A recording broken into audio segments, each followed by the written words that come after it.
दुनिया में total 5 ocean पाए जाते हैं, जिनमें पैसिफिक ओशियन सबसे बड़ा ओशन है और ये 150 मिलियन स्क्वायर किलोमीटर पर फैला हुआ है। और आपको ये जानकर हैरत होगी कि हमारी दुनिया का टोटल लैंड यानी टोटल खुश्क हिस्सा ही 148 बिलियन है। अब आप यहाँ से अंदाज़ा लगाएं कि ये कितना बड़ा ओशन होगा।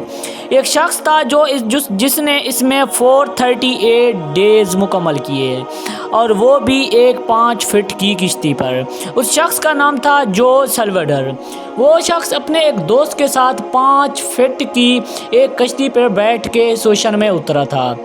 उनका जो मकसद था वो सिर्फ 30 घंटे वहाँ पे शिकार खेलना था, लेकिन उनको क्या पता था कि ये 30 घंटे नहीं बल्कि उनको यहाँ पे 438 डेज़ गुजारने पड़ेंगे। वो शख्स वहाँ से उतरे कश्ती में बैठ के ओशन में, तो वहाँ से वो गए आहिस्ता आहिस्ता काफ़ी दूर पहुँच गए। 30 घंटे का जो उन्होंने सामान उठाया था उसमें से कुछ खाने पीने का था और उनके पास एक रेफ्रिजरेटर था जिसमें उनके खाने पीने का सामान रखा हुआ था, लेकिन उनको ये नहीं पता था कि ये सफ़र बहुत दूर पहुँचेगा। वो एक दरमियान में पहुँचे, एक ऐसी जगह पे पहुँचे जहाँ पे उन्होंने देखा कि समंदर की एक लहर आ रही है उनकी तरफ, जो कि बहुत ख़तरनाक है। उन्होंने अपनी कश्ती घुमाई पीछे और स्पीड लगा दी।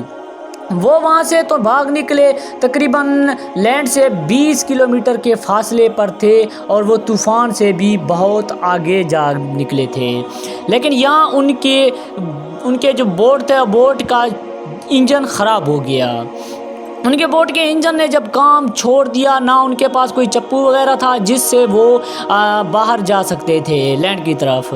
तो उन्होंने अपने सिग्नल टावर पे रब्ता किया, लेकिन बदकिस्मती से उनके पास जो रेडियो था उसकी बैटरी भी लो हो गई थी। उसकी बैटरी लो जब हो गई थी तब वो वहाँ भी रब्ता नहीं कर सके। वो अपनी जगह पर पहुंचने से 20 किलोमीटर के ही फासले पे थे जब उनके शिप ने उनका साथ छोड़ दिया।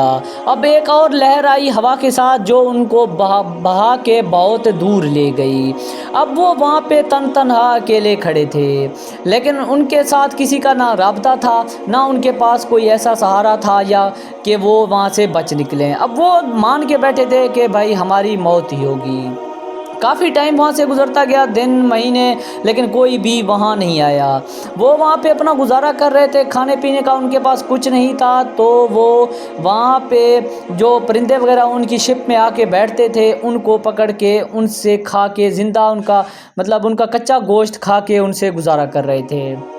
और वो पीने के लिए समंदर का पानी नमकीन होता है, इसलिए वो वहाँ से मछली वगैरह का खून पिया करते थे। लेकिन बात बहुत आगे जा पहुँची। अब काफ़ी महीने गुजर गए थे, लेकिन उसके एक साथ का जो दोस्त था उसने हिम्मत छोड़ दी।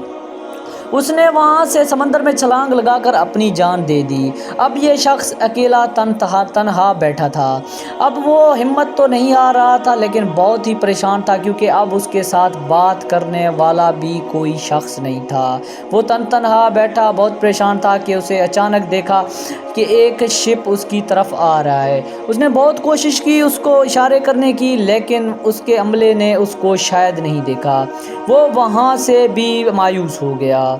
तो काफ़ी देर वो वहाँ परेशान बैठा रहा, क्योंकि अब जब उसे एक उम्मीद नज़र आई और वो भी उसे तन्हा बग़ैर सहारे के छोड़ कर चली गई, तो सोचे इंसान को कितनी तकलीफ़ होती है।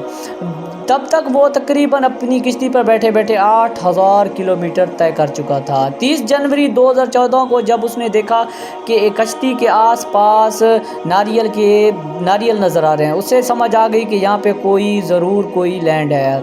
तब उसकी नज़र एक जजीरे पर वहाँ वो पहुँचा, तो वहाँ पर एक इंसान से उसकी मुलाकात हो गई, जो कि 438 दिन बाद। वो बहुत खुश हुआ, लेकिन जब वो वापस पहुंचा तो उस पे एक केस कर दिया गया कि उसने अपने दोस्त को कत्ल कर दिया है। हालांकि ऐसा कुछ नहीं था। उसकी कहानी के मुताबिक उसका दोस्त खुद उसने छलांग लगाई थी पानी में।